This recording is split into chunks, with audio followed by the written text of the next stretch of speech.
Welcome to the Marketing Happy Hour podcast, where you'll hear career-defining advice, powerful social media strategies, unique creative tips, groundbreaking influencer marketing tactics, and more from marketing experts that represent some of the world's leading brands. So grab a drink and join us for this week's episode.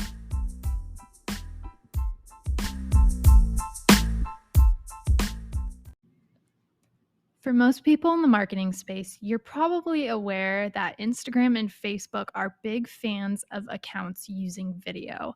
And video comes in a number of forms. It comes in standard, Reels, IGTV, Instagram Live, and so on and so forth. So one of the biggest updates recently that we are super excited about is that Instagram has added live stream scheduling to drive more awareness and viewers. Social Media Today released that Instagram has added a new option to schedule upcoming IG Live broadcasts in the app, with users then able to tap through to get a reminder notification on the day of the broadcast. So you can schedule these lives up to 90 days in advance, and it allows those notifications to push through to your followers and those who have asked to be reminded about those lives. So this is just another way that Instagram is trying to push users to use lives, to use video, and to really get the biggest benefit out of these features. So we will certainly be using those. Make sure to follow us and the Instagram creators account to get more updates like these on social media.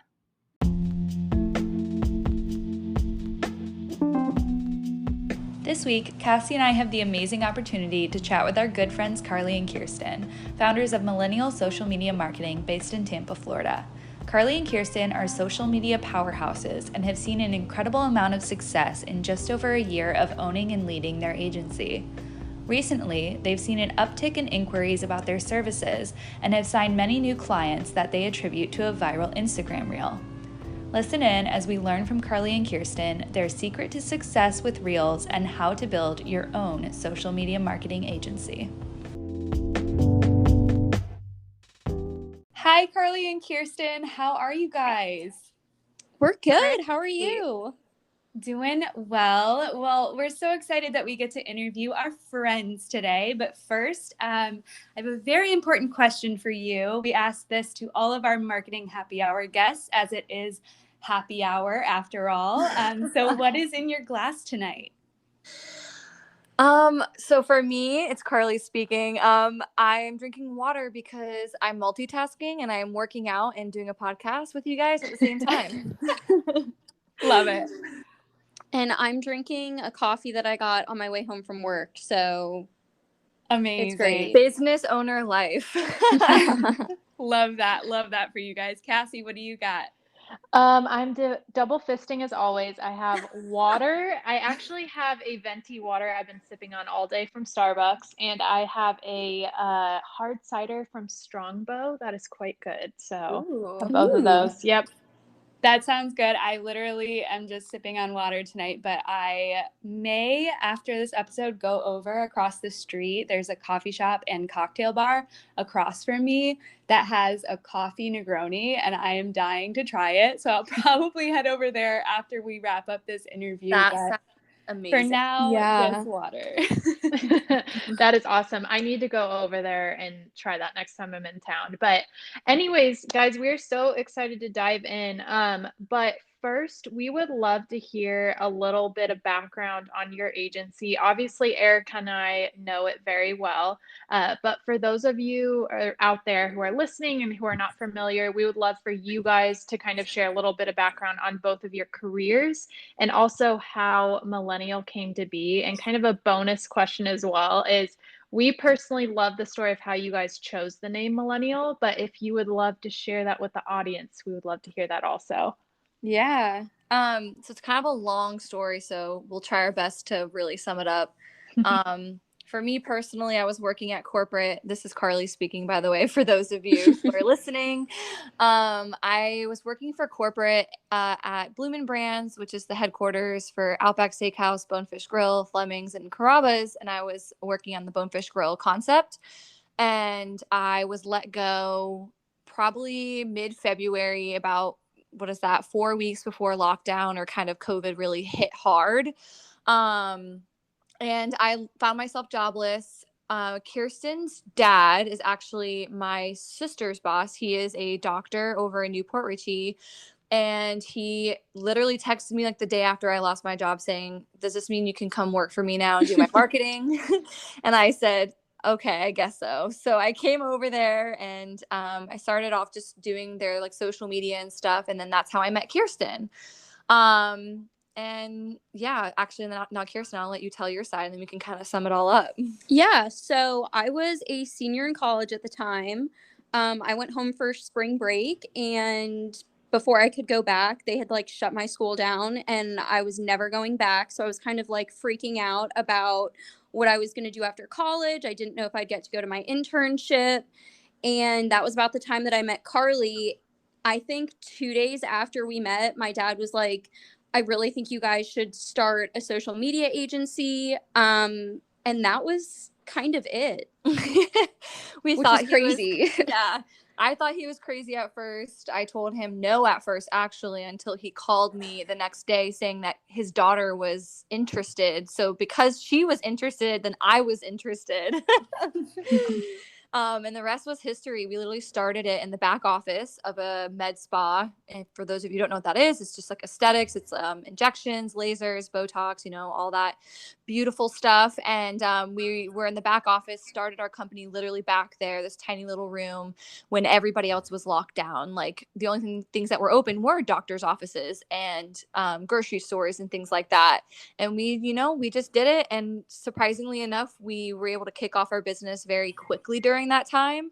You'd be surprised how many people needed social media during lockdown. And we were able to provide a need for those companies. And here we are today, a year and a half later. That's awesome. Can you tell us a little bit about the clients that you serve, kind of like what industries they're in and that kind of thing? Yeah, so we have like a pretty wide array of clients. When we initially started, we thought we were going to only be working with med spas because that's kind of what we started with.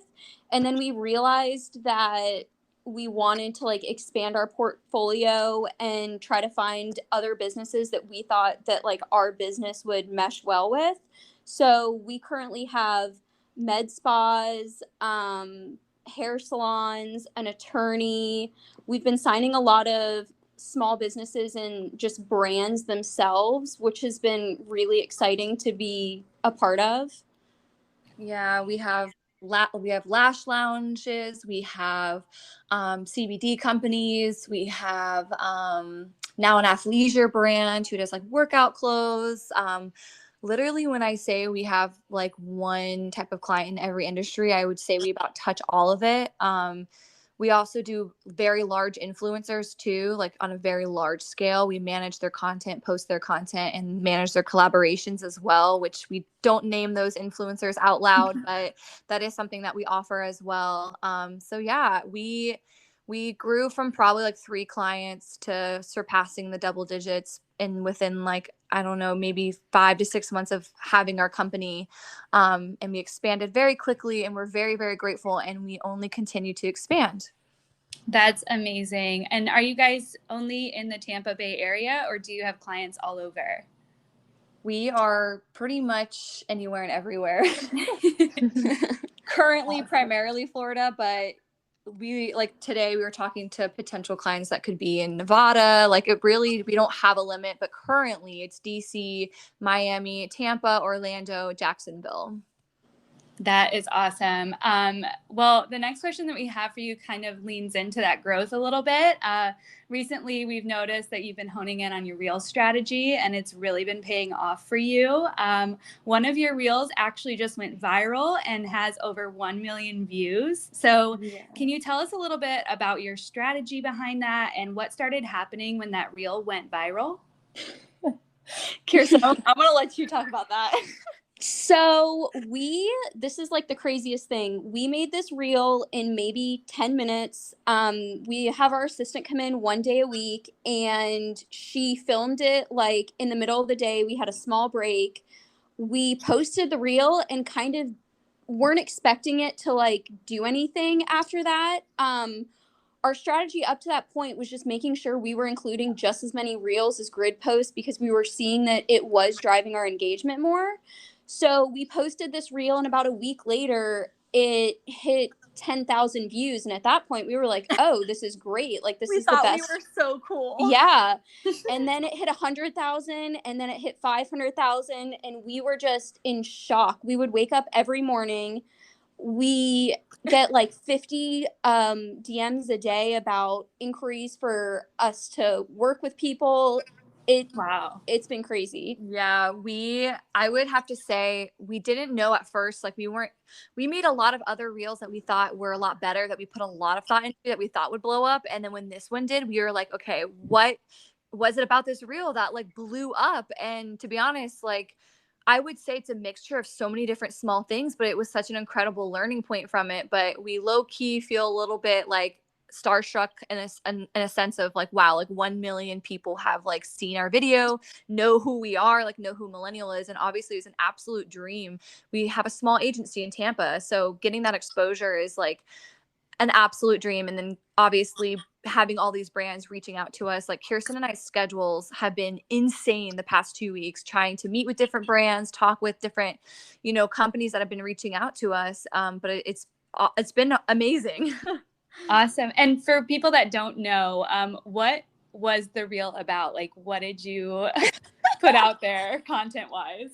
Oh my gosh. It was a Drake song. Kyrsten, I think, what did it say? It said, go ahead. I don't know if you remember better than me. I'm going to be honest, I don't think I do. It was a voiceover of a Drake song, and it was us asking people, why should you hire social media managers? And the video was 4 seconds long. Literally 4 seconds. And it said, where do I even really start, is all we said. It was so quick. To note, I also messed up the words when I mouthed them, so I'm like shocked it still went viral even though I screwed it up and we still posted it. That is so funny. Well, I think it like, even though it was so simple, I think it kind of spoke volumes in a way. So maybe that's why it was so compelling.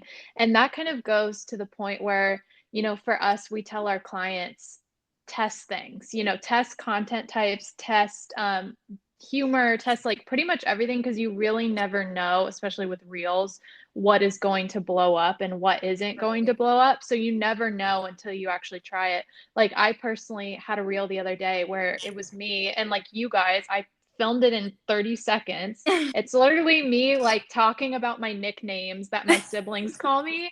And it has like 300,000 views. It's ridiculous. But like, again, that speaks to the point that you just have to try things out and you never know what could really come from that. I think Reels is a great place to be creative and different and stand out. And that's the way to kind of make it, go crazy. So I love that. Quick question that we didn't write down. How do you guys feel about TikTok versus Reels? That's such a hard one. Okay, so I personally have a love relationship with TikTok. Kyrsten, I think.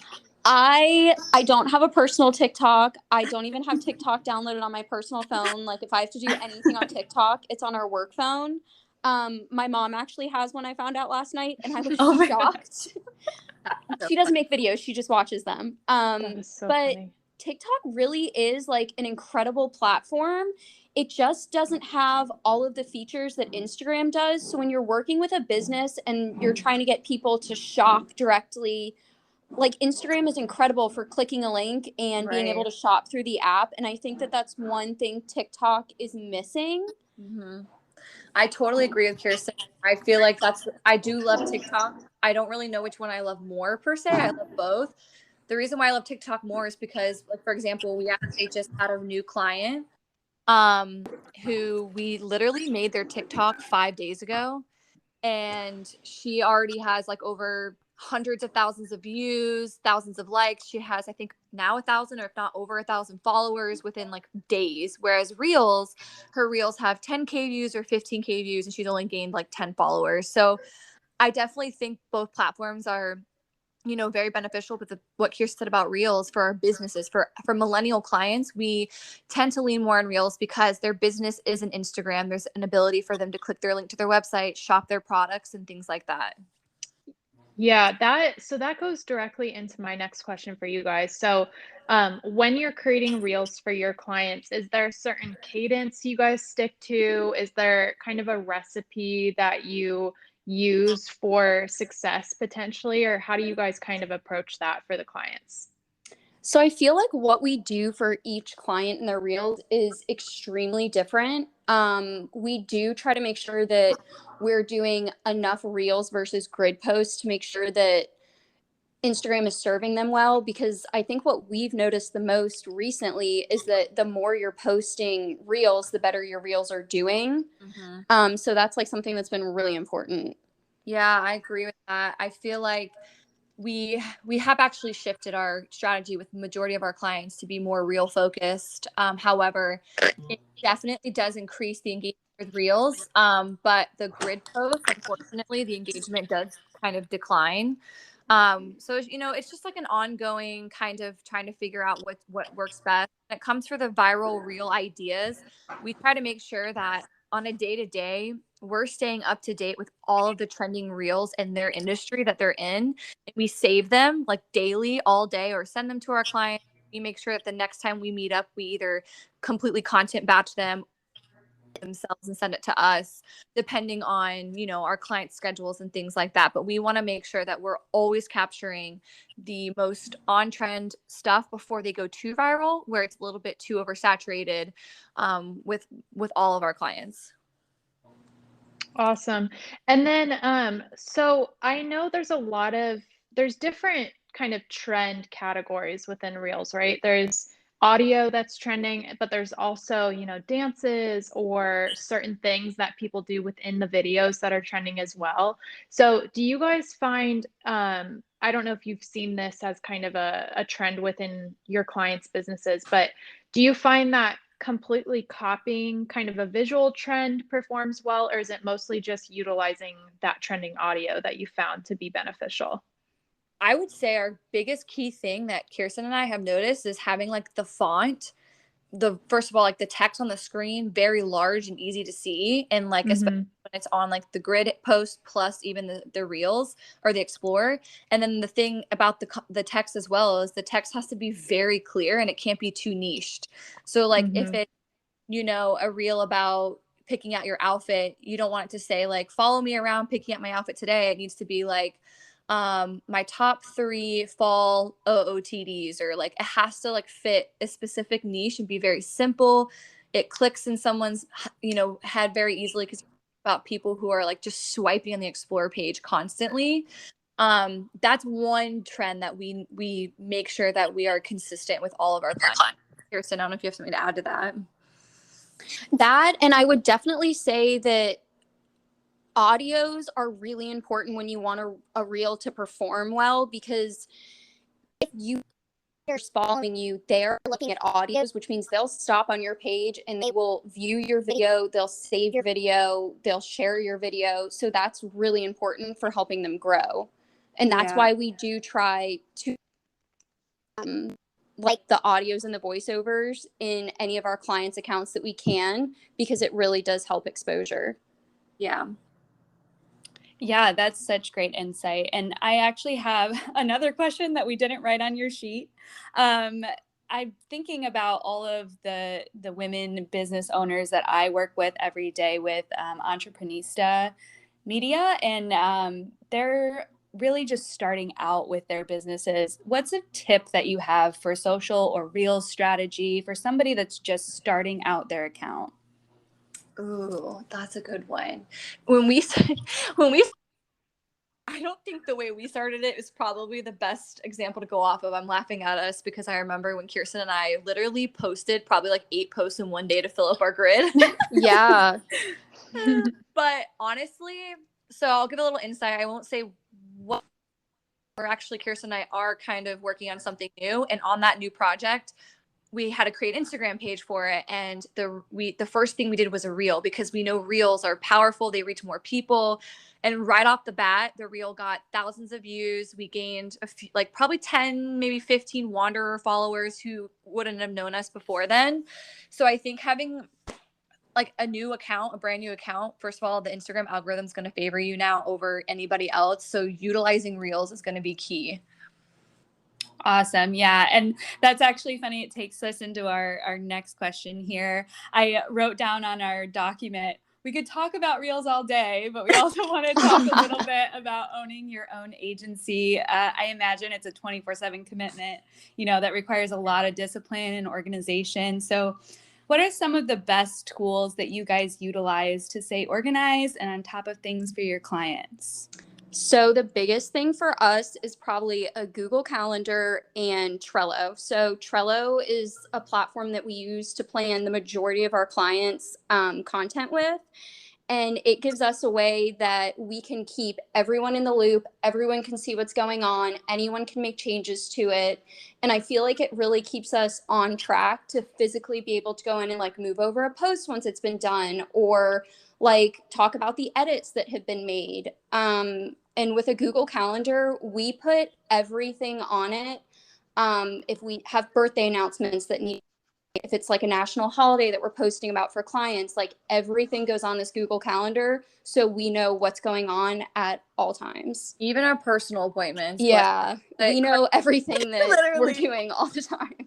Nail appointment, hair appointment, date night. Well, not all date night, but if the date night is during the week, I for sure put it on the calendar. Definitely. Yeah, I'll second that for sure. I think Trello is such a huge feature, and I was so big into using like handwritten to-do lists for the longest time, and then I finally kind of broke out of that and got into Trello, and I've been loving it. So I will second that for sure. Yeah, we used to do the handwriting thing, and then we realized if you don't have that notebook with you, you know nothing. That is true. There were countless times that we were like, shoot, I forgot my notebook at home. Great. I don't know. Yeah. Yeah, absolutely. And for me, I learned this method a long time ago, actually, probably when I worked at Social Fly in New York, but it's this handwritten to-do method called Kanban method. I don't know if you guys have ever heard of that, but it's like to do, doing, and done. So you have like kind of three flowing lists. And for me, for some reason, that helps my brain kind of process everything because it's moving and I know what's going on, what I'm working on, what I'm not working on. Love that. So yeah, so definitely like check it out. It changed my life and I will not do anything else now. But anyways, Trello is key. I love Trello.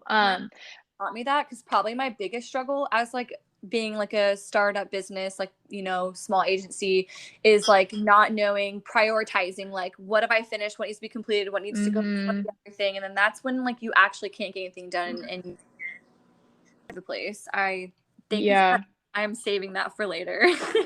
Yes, absolutely.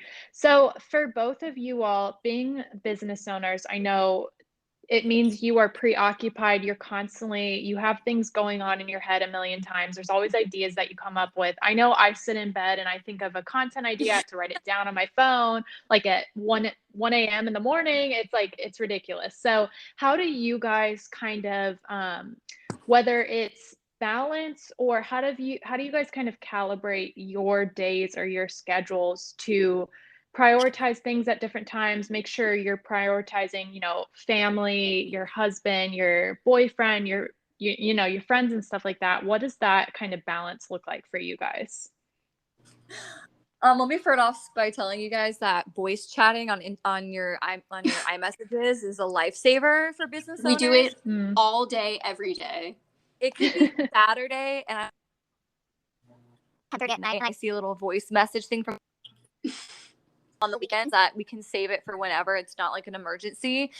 So like if we think of these ideas all day, every day, and I think that's just like an entrepreneur thing, not just a social media agency thing, but like just an entrepreneur problem that we have is we get ideas in the middle of the night, in the morning, all day, and that voice memo thing on our messages is like literally the way we get it all out and talk about it and not forget about it.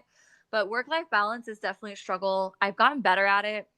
I think the hardest thing is when you come out of college, and Kirsten's more recently out of college. I've been out of college for like 4 years, so it's kind of sad that I'm saying this, but like I still struggle like balancing personal life and work and those things, and going to bed on time, waking up early, because I had that schedule of staying up all night studying, getting no sleep, and then, you know, napping throughout the day. So I still struggle with it. Like even right now, I was working out literally while posting and editing posts and answering emails, like not even focusing on my workout. And sometimes I have to make those sacrifices and do that, but I'm still working on it. Yeah, and I would definitely say that like we try to set times when we are and are not reachable.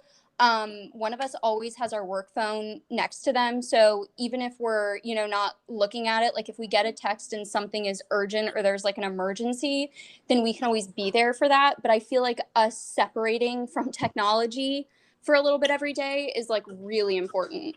Yeah. That's actually, I'm really glad you just said that, because tomorrow morning I literally am purposely scheduling something for myself to put my phone away, like in my car for 2 hours, whether it's paddleboarding or doing yoga. Yeah, I think that's super, super, super important to make sure you have time for yourself and the things that you enjoy outside of work, because you can definitely get into a pattern where it's like all work and no play and you feel just exhausted. You can do that even if you're just working in like any job, not necessarily owning your own business. So super, super, super important. Also, one more question that we didn't prepare for, but what is it like owning your own business and looking for team members? Do you guys have team members that help you out with your clients' work right now? Do you have interns? What's that like for you? Great question. Yeah.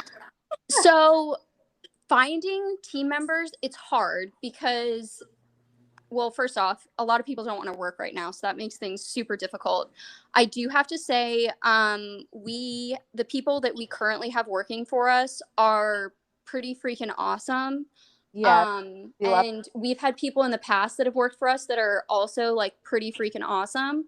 So if you take the time, I think, to find the right person and to like truly make sure that they're a fit, like you can usually tell within the first 10 minutes of meeting someone if they click with you. And I think looking for that is really important. You know, it's not always, okay, someone might be more qualified and have more experience, but there also might be someone who's super teachable and really seems like they're going to be a long-term asset to your business. And I feel like if you make that decision, it's going to help you out in the long run.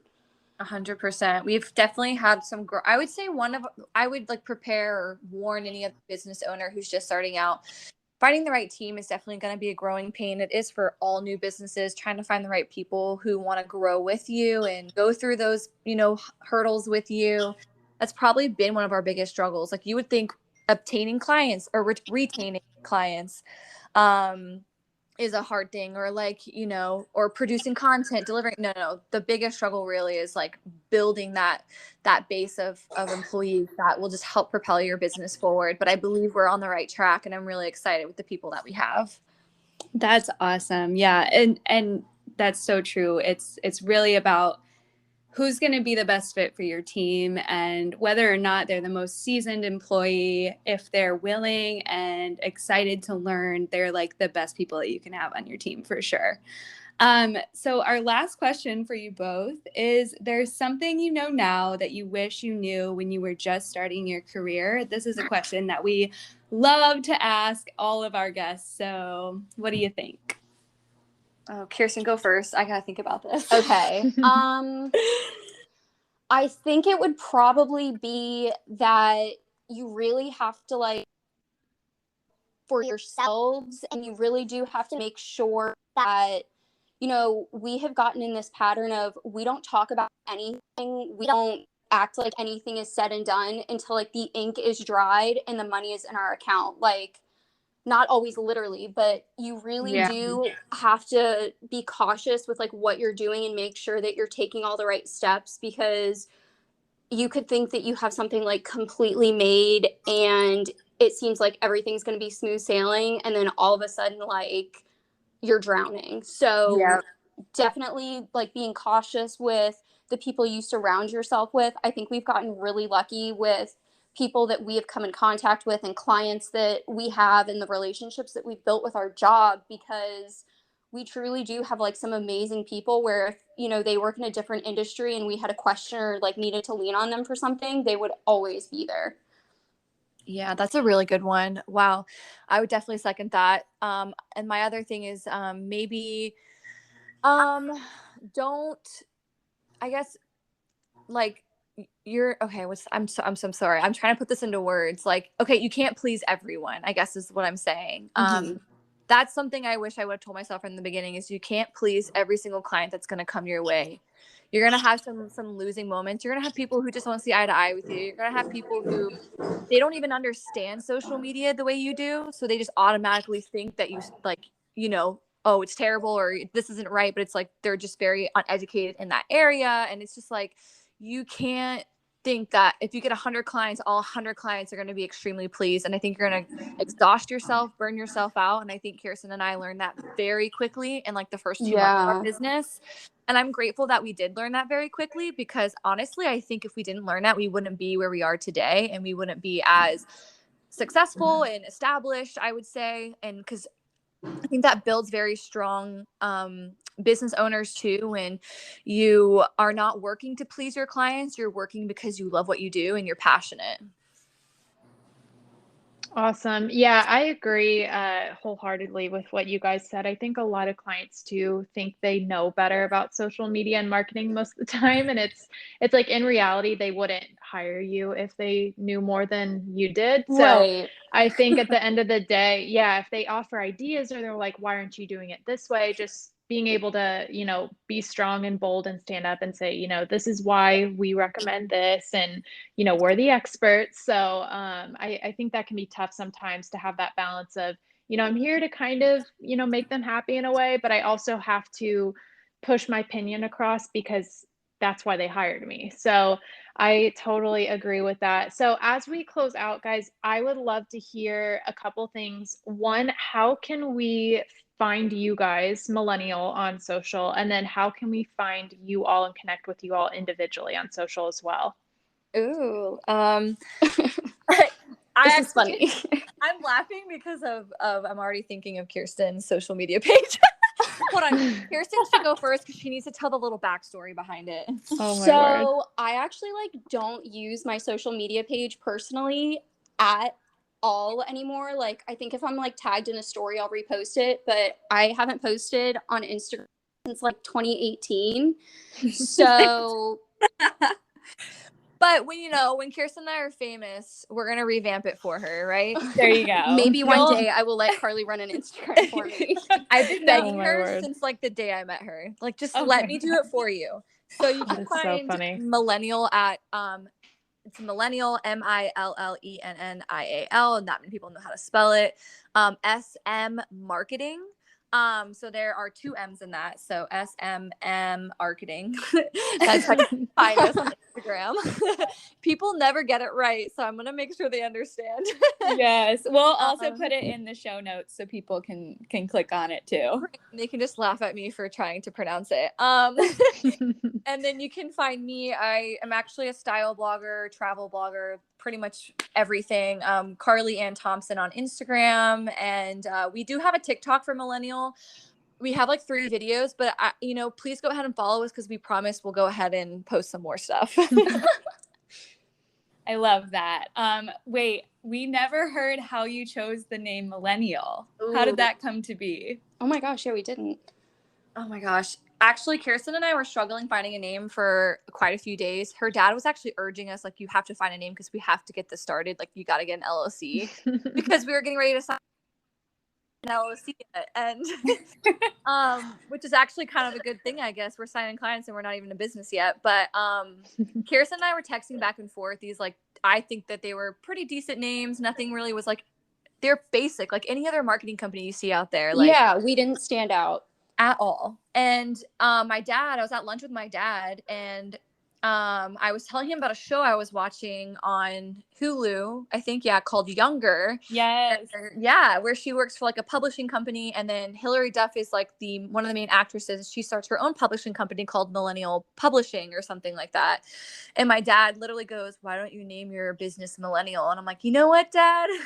I'm like, why not? And so I texted Kirsten, and like immediately she was like, "Yes, that's it. Like that's the name." And it so happened to be so perfect because I'm a millennial. I'm actually like the year right before I'm a Gen Z. Kirsten's a Gen Z. So sad. So, but it's like perfect because that's the market we are trying to target on social media. That's what brands are struggling with to get. And it literally works perfectly. We hire millennials to work for us, and millennials are the generation of social media. It was kind of born with us.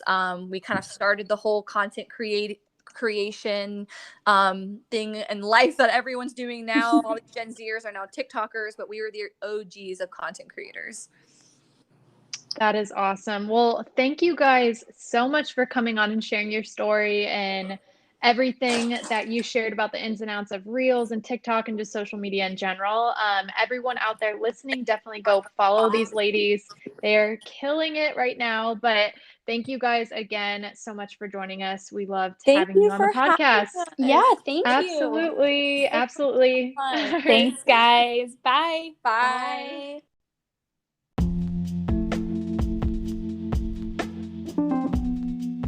Okay, that was so much fun, and there are so many great takeaways around what truly works on Reels and social media in general. What was your favorite tip? Please reach out to us on social to let us know, and if you enjoyed this episode, please remember to rate and leave a review. And as always, keep up with us on Instagram at Marketing Happy Hour. That's at Marketing Happy HR.